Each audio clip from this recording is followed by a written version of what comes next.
नमस्कार दोस्तों, मोशनरी लाइफ में आपका फिर से स्वागत है। तो कई बंदे मुझे सवाल करते रहते हैं यूके सीओसी के लिए एज ए 10th बेस पे हमको यूके सीओसी निकालने हैं तो कैसे अप्लाई कर सकते हैं। अभी भी कई लोगों के अंदर डाउट होता है कि हम जैसे 10th बेस पे हमने कर लिया, पढ़ाई कर लिया, आर्ट्स से हम कॉमर्स से हैं, उसके बाद हमको एज ए जीपी रेटिंग करना है, उसके बाद हम 36 मंथ जब क्लियर कर लेंगे उसके बाद हम यूके सीओसी के लिए, मलेशियन सीओसी के लिए, ऑस्ट्रेलियन सीओसी के लिए कैसे जाते हैं, पूरा प्रोसीजर क्या होता है। कई लोग का भी डाउट होता है, कई कमेंट्स आते हैं मेरे पास इसके लिए।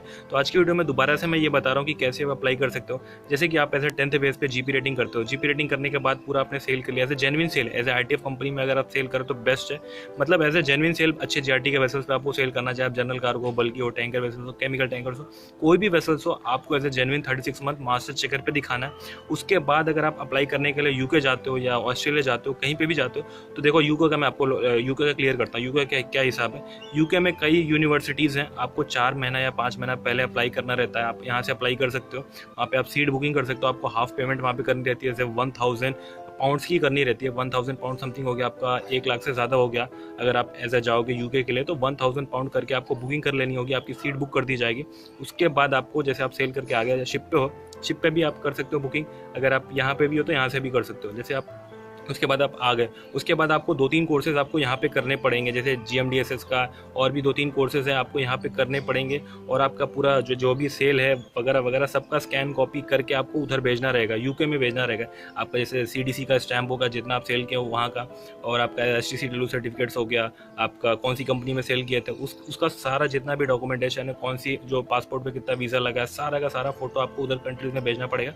और आपको हाफ पेमेंट करनी पड़ जाती है जब आप जाते हो। और आपको पेमेंट बता दूं कितनी लगती है। अगर आप यूके के लिए जा रहे हो, यूके में अगर आपको पेपर देना है तो यूके का लमसम बता दूं आपको 8 से 9 लाख रुपए आज की डेट में लग रहा है। लमसम कुछ पाउंड लग रहा है, 5000-6000 पाउंड्स लग रहा है। लेकिन आपका जो हॉस्टल फीस होता है वो आप खुद से भी अप्लाई कर सकते हो, और अगर आपको कॉलेज से भी अप्लाई करना है तो आप कॉलेज से भी अप्लाई कर सकते हो। आप डिपेंड करता है कि आप खुद अपना अलग से रहना चाहते हो। देखो वहाँ यहाँ पे क्या होता है, अगर आप यहाँ से जा रहे हो तो 6 लड़के एक साथ जाते हैं, पूरा एक ग्रुप बना के जाते हैं, तो उनका यही हिसाब रहता है कि वो लोग पूरा एक हॉस्टल बुक कर लेते हैं और सारे के सारे वो एक साथ ही रहते हैं उस हॉस्टल में, तो कोई दिक्कत नहीं आती है। अगर आप हॉस्टल बुक करते हो तो बेस्ट रहेगा मेरे हिसाब से। अगर आप कॉलेज के थ्रू जाओगे तो वो लोग ज़्यादा चार्ज करेंगे।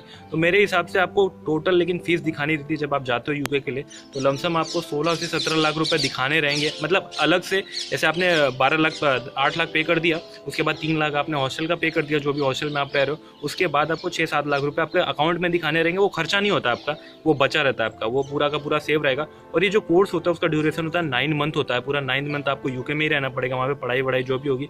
उसके बाद सब कुछ पेपर क्लियर करने के बाद जब आपका सीओसी मिल जाता है उसके बाद आप वापस आ सकते हो इंडिया में। तो उसमें कोई लफड़ा नहीं है अगर आपको जाना है तो। मेन जो कोर्सेज होते हैं, अगर आप यूके के लिए जा रहे हो तो जो भी जीएमडीएसएस का कोर्सेज करना है आपको, तो आप जाके बीपी से कर सकते हो। बीपी में और टीएस रहमान में कई कॉलेजेस हैं, टीएस रहमान कराता है, बीपी कराता है। दिल्ली में नहीं होता है इसका, आप मुंबई से आपको करना पड़ेगा। जो भी आपका जीएमडीएसएस वगैरह का कोर्स है वो वहीं पे कराएंगे आपको। वहाँ पे पूरा बाकायदा 5-6 दिन की क्लासेस होती है, वो क्लियर करने के बाद उसके बाद आप जा सकते हो।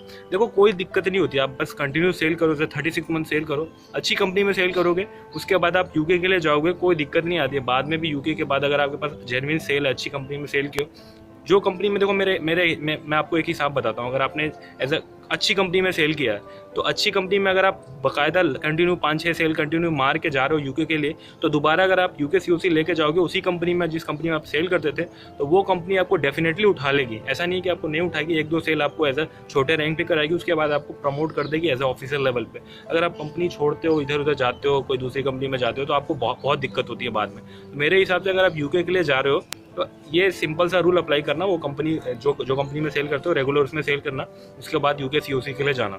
यूके सीओसी निकालने के बाद आप उसी कंपनी में बता के जाना कि सर मैं जा रहा हूँ, उसके बाद आप आके अप्लाई कर सकते हो। एज ए छोटी रैंक पे भेजेगा, उसके बाद आपको प्रमोट कर देगा एज ए ऑफिसर लेवल पे।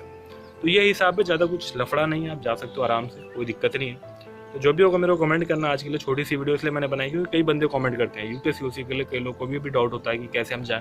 ये यूके के लिए नहीं, हर जगह के लिए, ऑस्ट्रेलिया के लिए भी है, मलेशिया के लिए भी है, कोई भी कंट्रीज में जा रहे हो, न्यूजीलैंड के लिए भी है।